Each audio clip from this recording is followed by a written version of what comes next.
Everyone, आपका हमारे channel पर बहुत बहुत स्वागत है। आज के सेशन में हम सीडीपी यानी चाइल्ड पेडागोजी से संबंधित लास्ट ईयर में आए कुछ और अन्य प्रश्नों को हल करेंगे। पिछले वीडियो में हमने कुछ प्रश्नों को हल किया था। आज हम उन्हीं के आगे के कुछ प्रश्नों को व्याख्या सहित हल करते हैं। तो चलते हैं प्रश्नों की तरफ। पहला प्रश्न है, गिलफोर्ड ने अभिसारी चिंतन पद का प्रयोग किसके समान अर्थ में किया है?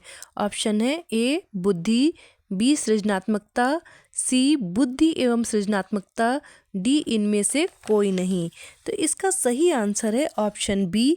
गिलफोर्ड ने अभिसारी चिंतन यानी कन्वर्जेंट थिंकिंग जो है के पद का प्रयोग सृजनात्मकता यानी क्रिएटिविटी के लिए किया है। तो आंसर इसका ऑप्शन बी सही होगा। अगला प्रश्न है, निम्न में से कौन सा कथन रुचि के बारे में सत्य नहीं है? ऑप्शन है ए रुचियां जन्मजात तथा अर्जित दोनों होती हैं, बी रुचियां समय के अनुसार बदलती रहती हैं, सी रुचियां योग्यताओं एवं अभिक्षमताओं से संबंधित नहीं होती हैं, डी रुचियां व्यवहार में आकर्षण एवं विकर्षण के प्रतिबिंब नहीं है। तो इसका सही आंसर ऑप्शन डी होगा। बाकी सभी जो है रुचियों के बारे में सत्य है, ये असत्य है। ठीक है कि रुचियां व्यवहार में आकर्षण एवं विकर्षण के प्रतिबिंब नहीं है। तो ऑप्शन इसका डी सही होगा। अगला प्रश्न है, अभिवृत्ति है, अभिवृत्ति क्या है इसका मतलब? तो क्वेश्चन है अभिवृत्ति है, ऑप्शन है ए एक भावात्मक प्रवृत्ति जो अनुभव के द्वारा संगठित होकर किसी मनोवैज्ञानिक वस्तु के प्रति पसंदगी या नापसंदगी के रूप में प्रतिक्रिया करती है, बी एक ऐसी विशेषता जो व्यक्ति की योग्यता का परिचायक है जिसे किसी प्रदत्त क्षेत्र में विशिष्ट प्रशिक्षण ज्ञान अथवा कौशल से सीखा जा सकता है, सी व्यक्ति की बीजभूत क्षमता जो कि विशिष्ट प्रकार की होती है, और ऑप्शन डी इनमें से कोई नहीं। तो इसका आंसर सही होगा ऑप्शन ए।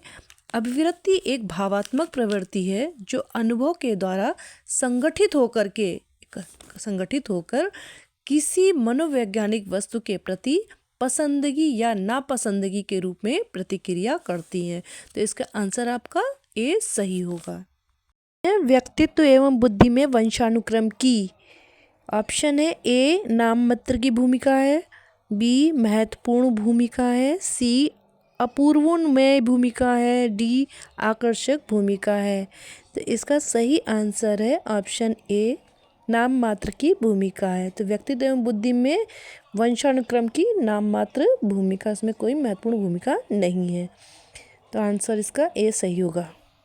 अगला प्रश्न है, जिन इच्छाओं की पूर्ति नहीं होती उनका भंडार ग्रह निम्न में से कौन सा है? ऑप्शन है ए इदम, बी अहम, सी परम अहम, डी इदम व एवं अहम। तो इसका सही आंसर है ऑप्शन ए इदम। जिन इच्छाओं की पूर्ति नहीं होती उनका भंडार ग्रह जो है इदम होता है। प्रश्न है, रक्षा तंत्र बहुत सहायता करता है। ऑप्शन है ए हिंसा से निपटने में, बी दबाव से निपटने में, सी थकान से निपटने में, डी अजनबियों से निपटने में। तो इसका सही आंसर है ऑप्शन बी। रक्षा तंत्र बहुत सहायता करता है दबाव से निपटने में। प्रश्न है, शारीरिक निरोगिता वाले व्यक्ति के लिए निम्न में से कौन सी युक्ति रक्षा तंत्र में सबसे संतोषजनक होगी? तो इसके ऑप्शन है ए तादात्म्यकरण, बी विवेकीकरण, सी अतिकल्पना, डी इनमें से कोई नहीं। तो शारीरिक निरोगिता वाले व्यक्ति के लिए अतिकल्पना युक्ति रक्षा तंत्र में सबसे संतोषजनक होगी। अगला प्रश्न है, सृजनशीलता के पोषण के लिए एक अध्यापक को निम्न में से किस विधि की सहायता लेनी चाहिए? तो ऑप्शन है ए ब्रेनस्टॉर्मिंग यानी विचारवेश, बी व्याख्यान विधि, सी दृश्य श्रव्य सामग्री, डी इनमें से सभी। तो सृजनशील के पोषण के लिए एक अध्यापक को ब्रेनस्टॉर्मिंग या विचारवेश विधि का प्रयोग करना चाहिए। अगला प्रश्न है, निम्न में से कौन सा कथन सही नहीं है?